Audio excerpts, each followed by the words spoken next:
Gerakan Arah Baru Indonesia yang digerakkan pentolan Partai Keadilan Sejahtera terus bergerak melebarkan sayapnya dengan semakin intensif melakukan manuver politik jelang pemilu 2019. Garbi Banjarmasin mengundang tokoh muda untuk berdialog dengan ratusan massa Garbi yang mengangkat tema gelombang ketiga Indonesia di Hotel Royal Jelita tengah hari Minggu 24 Februari 2019.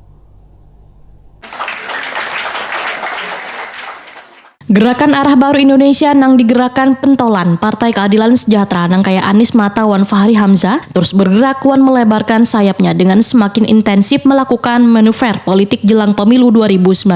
Bahkan di akhir Januari 2019 lalu, Garbi menggelar dialog kebangsaan dengan orasi dari Fahri Hamzah wan melantik pengurus Kalimantan Selatan. Kini Garbi Banjarmasin mengundang tokoh muda Muhammad Elfandi untuk berdialog dalam ratusan massa Garbi yang mengangkat tema gelombang ketiga Indonesia di Hotel Royal Jelita tengah hari Minggu 24 Februari 2019.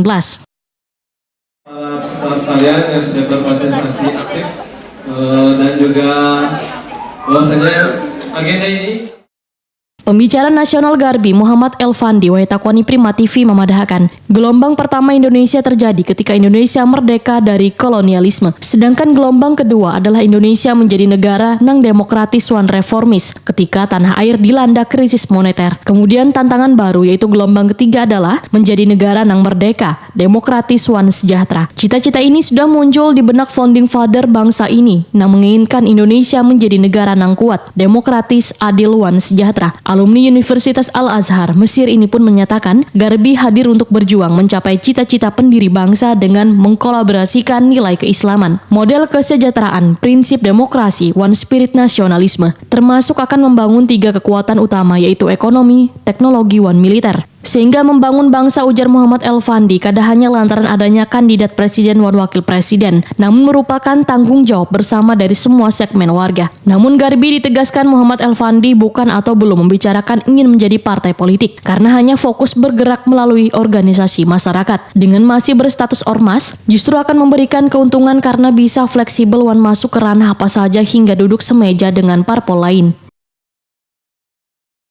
Garbi dengan ormas justru lebih fleksibel, masuk ke universitas, ke sekolah, ke rumah sakit, bahkan ke bergabung dialog-dialog ilmiah dengan berbagai parpol bisa. Nah, Garbi dengan ormas bisa masuk kemana aja. Berarti dilihat dulu sampai hasil pemilu ini gitu ya Bang? Nah, belum tentu, karena indikatornya bukan hasil pemilu atau situasi eksternal. Ketika misalnya dibutuhkan untuk menjadi parpol, jadi parpol, ketika enggak.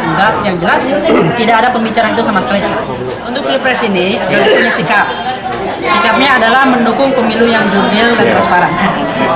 Tapi tidak condong ke salah satu kandidat lah Bang? Nggak condong satu kandidat, Garbi netral. Netral bukan golput. Muhammad Elfandi pun menegaskan bila Garbi dalam posisi netral kada berpihak pada pasangan capres wan cawapres nomor berapapun.